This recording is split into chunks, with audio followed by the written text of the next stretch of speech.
folks. Thanks for joining us here for this edition of Class is in Session. I'm your host, Ashley Stevens, and this show, exclusively on Black Enterprise, highlights the latest happenings inside HBCU classrooms, the business side of HBCU sports and the arts, public policy issues facing these historic institutions, and the state of Black education. Super excited today to speak with our special guest, Sheila Eldridge. She's the CEO of Miles Ahead Entertainment and Broadcasting and creator of the HBCU First Look Film Festival. So we're going to chat with her today about this student-led film festival for students to submit, and also about the career pathways for HBCU students in the film and TV industry as well. Super excited to have you. Welcome, Sheila.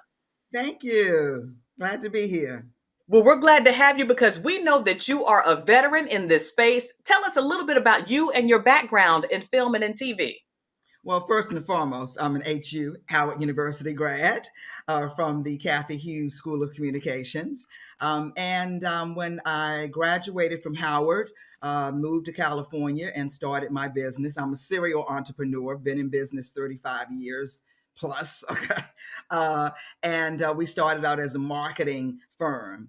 Marketing and PR. And then we grew as years in the industry changed into more marketing and PR into broadcast. I've always had a love for broadcast and for communications. So we started a subsidiary of the company, which is the broadcasting. And we started and we bought radio stations, 5 radio stations in Augusta, Georgia, which then led us to doing nationally syndication, moving into syndication and providing content for stations across the country, both for radio and for TV, which then led us into our love for film. And being able to create and tell our stories. And that's really kind of how the First Look Film Festival came about, to build a pipeline for our students that are HBCU students when they graduate, as well as be able to help tell our stories. Since they're trying to take our history out, we have to make sure that we are the architects of our stories and giving students the opportunity on how to do that. I think that's, yeah, no, that's important that you mentioned that, right? Like we being the architects of owning our voice and sharing those stories, right? Tell us a little bit more about the mission and the vision of this inaugural HBCU First Look Film Festival. Well, the film festival is really a part of a bigger initiative. And it has 4 verticals. One is we do boot camp. So we go and we do college tours where we bring HBCU alum to do panel discussions with students, and from various fields, from business to publishing to producing to writing, just from acting across the board, we bring in HBCU alums. So that's our boot camp and that's our college tour.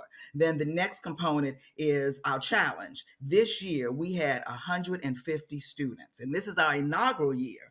We had 150 students from HBCUs across the country submit their films in 7 different categories, from short to long form to animation to faith and health and wellness. It was really moving to see that many entries that we received. So we just announced our 7 finalists, and at the film festival, we will be announcing the actual winner of the competition. So that's our challenge. And then, of course, we have our festival where we'll be doing master classes, panel discussions, film screenings. We'll be doing a marathon of films from HBCU, from our finalists and independent producers that are HBCU grads.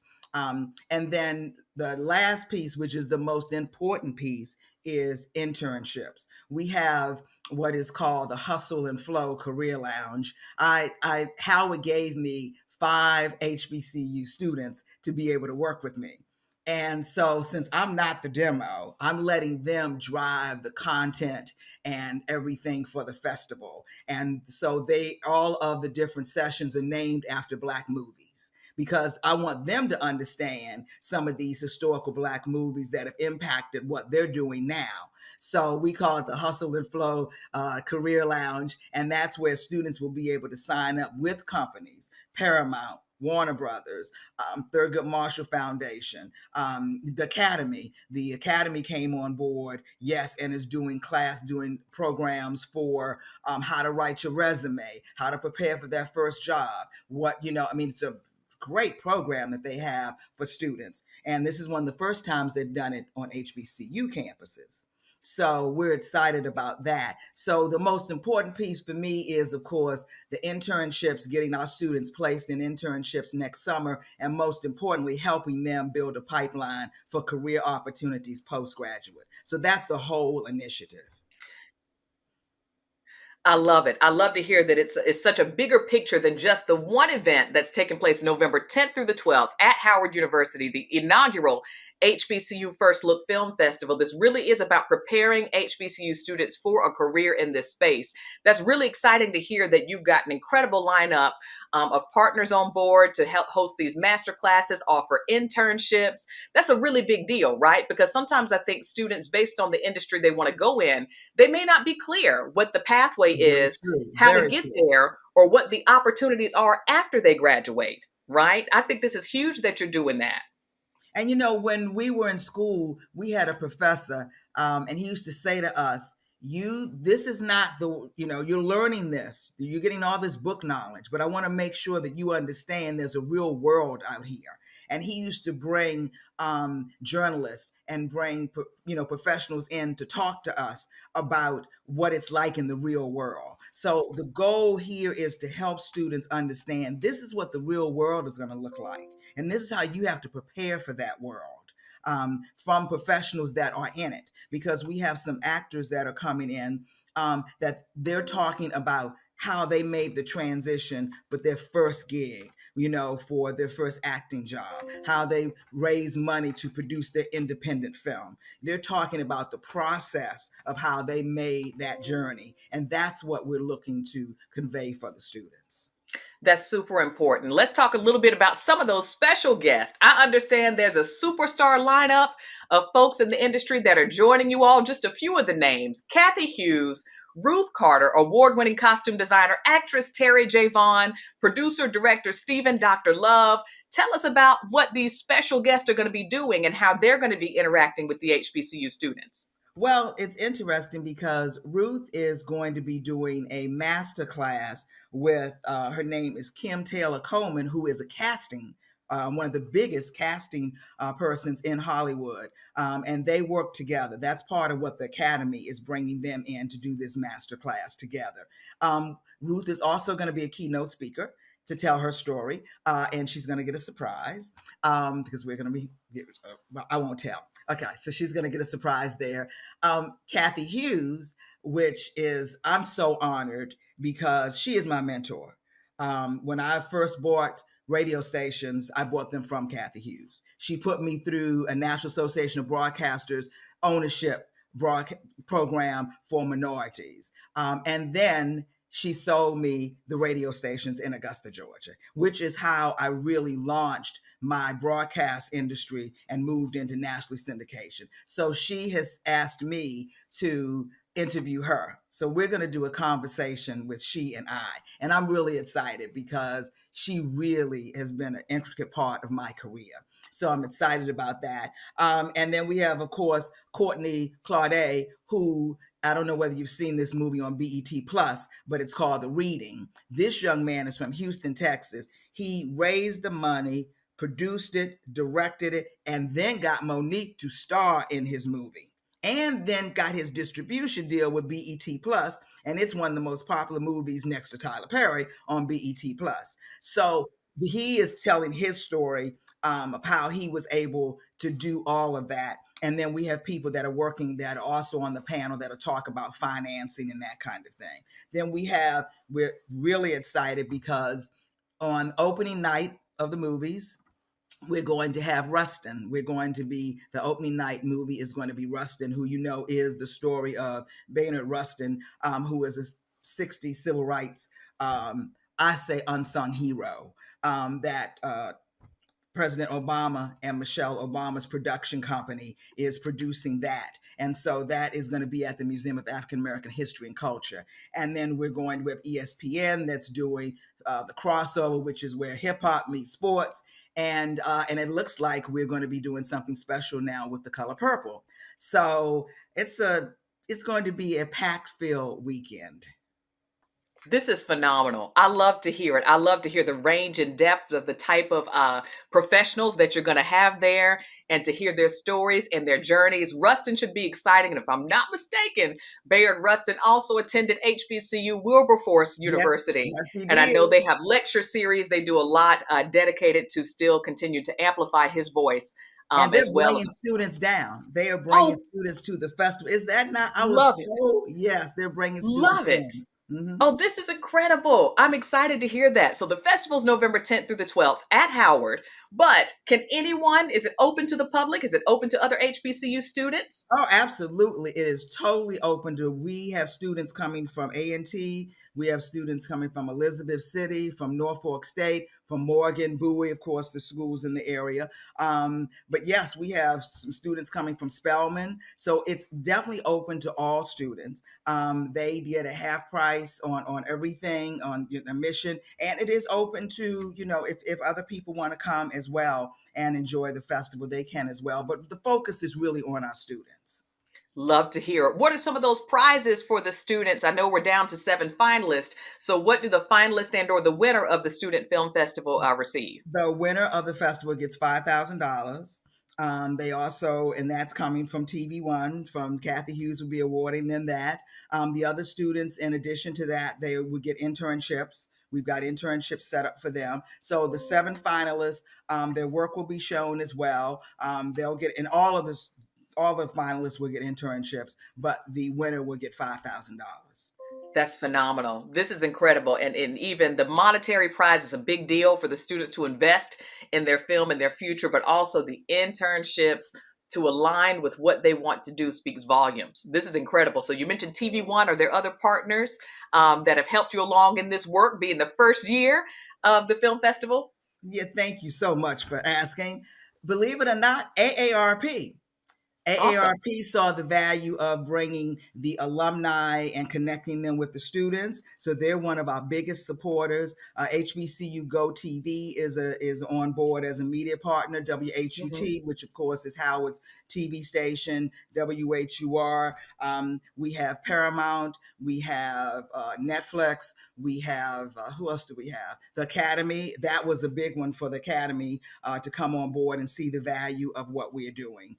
And ESPN. So we have a lot of partners on board that have come on board with us, and of course our Sirius XM. I don't know whether you're familiar with the HBCU Sirius XM channel 142, dedicated to nothing but HBCUs and programming and news, and so they're on board as well. The HUR network is on board. This is amazing to have that type of partnership with folks who want to uplift and support HBCUs. And yes, Sirius XM and Pandora both have a lot of initiatives aimed at uplifting Black voices, artists, content creators. We were pleased to have here on Classes in Session Nicole Huey. She's the Okay. SVP of Diversity and Yeah. Inclusion and also Social Impact at Sirius and Sirius XM and Pandora. She talked about all the various ways they're continuing to support HBCU students, including a recent event at Morehouse College and some other initiatives on the airwaves, as you mentioned, on those HBCU channels. So I'm excited to hear the synergy is happening across platforms and through the various channels of multimedia. I wanted to go back to the incomparable Cathy Hughes for a moment, who obviously the School of Communications, right, is named after Miss Hughes. And you mentioned she's a mentor. I want to talk about the importance of mentorship, how she's been a mentor to you, but what mentorship also means to the students who are part of this film festival and also students who really want to be a part of this industry. Let's talk about the value of mentors. It's invaluable. I mean, that is the game changer for our culture and for our students. It really is, because it creates that pipeline for them, both from a personal and from a business standpoint. How to, because as a mentor helps you every step of the way in every aspect of what your goal and your career. So I mean, it is to me what is the game changer for anyone that is serious and has a love for our culture and the HBCU culture. Our theme is a celebration of Black filmmakers in the HBCU culture. And that is pays tribute to mentorship, And I'm blessed because I've got people that work with me. Almost everyone that is on working this project is an HBCU alum. Lonnie Love went to Prairie View. I have Jackie West, who was a business student at Howard University. My producer, Sheba Haley, she went to Howard University. I mean, it's interesting that all of the people that are working on this have gone to or are part of the HBCU culture, and we all have come together collectively for this mission to make this happen, and we all mentor students along the way. So I'm really proud of a couple of our students that started with us in March and now have come on board and helped to develop this whole concept and everything as well. That's powerful. That's powerful. Well, yeah, we'll be excited to speak with one of those students as well to hear their experiences and working alongside you to get the film festival up and running and happening. That's a really big deal to take young people under your wing so they can see the ins and outs of the space. And it's so funny. I always tell them, I'm not the demo. Okay. I can just help make it happen. You all have to give me the content and help me understand it. But I'm no longer that demo. So it's a nice partnership. I bring an understanding of systems and business to them, and they bring the understanding of the culture. And so I think that's a really nice partnership that we have. And that is so important today in connecting with our students. And we're excited to have one of those students that Sheila mentioned that's been working alongside her in this space and to help produce the HBCU First Look Film Festival, Alana McClellan. Welcome, Alana. Hi, thank you all for having me. It's such an honor to be here. We are glad to have you because this show on Black Enterprise is all about uplifting HBCUs, particularly things that are impacting students. But I understand, are you a student or are you a recent graduate of Howard University? Just graduated in May, class of 2023. Woo woo! Woo! Congratulations. What's your degree in? Thank you. My degree was in television and film, and I actually minored in theater arts. Awesome, awesome. Well, listen, how did you connect with Sheila Eldridge? So actually, it was through one of the student organizations on campus. I did shows for them where I would host events. It was like fun games and things like that. And one of her former interns, also my friend, reached out to me and said, do I want to assist with the HBCU First Look Film Festival launch event? And I was like, yes, and of course. And so that's how I got in touch with Miss Sheila, and I hosted the event. And after that, as you can see, now I'm here collaborating with Miss Sheila Eldridge and, just getting the festival started. Love to hear about it. What are you most excited about as it pertains to the film festival? Ooh, it's just so much going on. It's kind of hard to pick one, but I would definitely say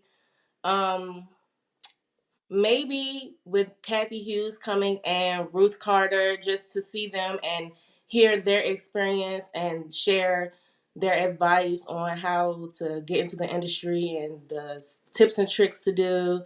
So that's pretty exciting. That really is a big deal. Some really powerhouse women and men across the film industry who are going to be there. Tell us, Alana, what are some of your short-term and long-term goals in the film, TV, and or broadcast industry? Yes, so I actually want to continue. I have started working on a couple projects, but I want to continue working more on films and actually get into television. I'm currently writing a pilot for a show series that I have, an idea that I have, so that's actually exciting. And I also want to open up my own production company one day. That's really, really cool. Well, tell us some of the tips and things you've learned from Miss Sheila along the way. Talk about the importance of having a mentor in this space. Oh my gosh, Miss Sheila Eldridge has been so great. She's definitely teaching me the nooks and crannies of the entertainment industry. And she even taught me how to get a press release out, the contacts and things like that. So that's just been so helpful. And I think mentorship is very important because it's someone there that can guide you and give you the steps so that you don't feel lost and that can lead you there. So I think it's really important to have a mentor or just someone to talk to and assist you with your career. Love to hear it. And lastly, Alana, what would your advice be to fellow HBCU students who are interested in expanding their footprint in the film, TV, or broadcast industry? Don't give up. I know sometimes it may seem hard, it may seem like no one's watching, but I remember Issa Rae. I was watching an interview with Issa Rae one day, and she was saying how even though they may not be looking now, keep creating, and someone you will have an audience one day. So just keep creating, keep putting your ideas out there, tell your story because it's very important that we tell our stories, and keep being you. Awesome advice, Alana. Keep going, keep creating content, keep doing what you do as well. Alana, thank you for sharing with us. And we're going to toss back to Sheila because this really speaks to, again, the notion of creating those pathways for students. Students, young people do everything on their phone, including content creation as well, which, I think is very, ingenious to think there's a lot that you can do from the palm of your hand. But sometimes I think maybe folks think film or TV and they only think of people in front of the screen. Tell us a little bit about some of the various roles across the film, TV, and broadcast industry that students can be exposed to. They have to be exposed to what's behind, as directors, as as shooters, as camera people, as sound. It's so important. There are people that have won awards just for sound, as well. And then you've got the other, design, custom, design, casting. There's so much that can be done, and you can do areas that you can learn behind the industry. And then there's the licensing, there's the legal, there's the business side of the industry. What I've found is that students want to be entrepreneurs. That, when I went, everybody was looking to just get a job. They don't want a job. They want to be entrepreneurs, to be able to run their own business. But in order to do that, you have to understand business and you have to understand whatever the craft is. So I think that one of the things we're doing is bringing in business people to talk to them about understanding business. Regardless of what it is, these are some of the fundamentals that you must have and you need to start now to be able to have a business for longevity and to make your dream come true. We always say you have to stay in a learning state of mind. You must stay in a learning state of mind because this industry the evolution is changing so fast. I mean, it was network, then it was cable, now it's streaming, then it's OTO, it's fast channels. The way we are watching the industry grow, you have to be on top of that. And so that means you have to be open to learning something new. Very true. Very true. You got to be open. You got to keep an open mind. And you mentioned about the academy being on board. I think that's a really big deal. Can you tell us a little bit about diversity or perhaps lack of diversity within the film and TV industry, particularly when it comes to Black and brown creators, directors, and so on? There is, without a doubt, a lack of diversity. But I have to tell you that one of the things that we did was we came up with this list of the HBCU First Look 100, because when I had the students researching, I was shocked at the number of people of color behind the scenes that are in the industry. And so we called it the I Aspire HBCU First Look 100 because those people are aspiring the next generation. But there's still so much more that needs to happen. And I think that I applaud the Academy. I applaud ESPN. I applaud Paramount, all of our sponsors that have come on board because they have unapologetically said, we understand there's more that we can do. And we understand that we have to get outside of Hollywood in order to begin to engage some of these students and engage some of this new talent. And they've made the first step and are making steps to do that. So that's very important. Warner Pictures has an amazing program that they are doing, hitting schools across the country. So there's so much that can be done. I'm glad to see that they're taking that first step. And I'm glad to see that they are coming on board with us to be a part of that journey. Awesome. They're not just, it's not lip service. They're really invested Right. in acknowledging there's an issue and working collectively with you to increase the pipeline. That's right. And that's the reason why it's not just the festival. It's got to be more. When they come on, they don't just support the festival, they support the boot camps, they support the initiatives, the whole campaign. Love to hear it. Sheila, what's next for Miles Ahead Entertainment? What's next for a vacation after this? I get it. And you will deserve one. Absolutely. Yes. We'll keep continuing to develop our programs. Our travel show, we're going international. We're going to Ghana. We do a lot of work in Africa. So, and we go and we find the culture in every destination. In every episode, we're finding the Black culture. We even found Black culture in Dubai. So yeah, I'm excited about the TV show, and then just growing our network. But first and foremost, I need a little vacation. I get it. I totally understand. Well deserved. And last but not least, for the film festival, the HBCU First Look Film Festival takes place November 10th through the 12th at Howard University. Is there an opportunity for folks to stream any of the films, or perhaps the winning film either during the event or post-event? Actually, we're in conversations with two of the networks to do that. The challenge is for the student films, they didn't necessarily get some of the clearances that they need for broadcast. That's one of the things that they'll learn about clearances when you're shooting. So if we can get a couple of the films cleared, yes, we will be. We will definitely let you know. Awesome. Well, we'll stay posted so that we can share with our audience. Sheila Eldridge, CEO of Miles Ahead Entertainment and Broadcasting, here with us to discuss the inaugural HBCU First Look Film Festival. This is all student submissions from HBCUs across the country. Be sure to check out HBCUfirstlook.com, HBCUfirstlook.com for more information. Again, the film festival is November 10th through the 12th at the Howard University, where Sheila is a proud alumna. And also be sure to lock it in for the latest and greatest digital content at blackenterprise.com, and stay posted. Be sure to follow us on all of our social media channels. I'm Ashley Stevens, your host of Classes in Session. Thank y'all for being here with us, and class is dismissed.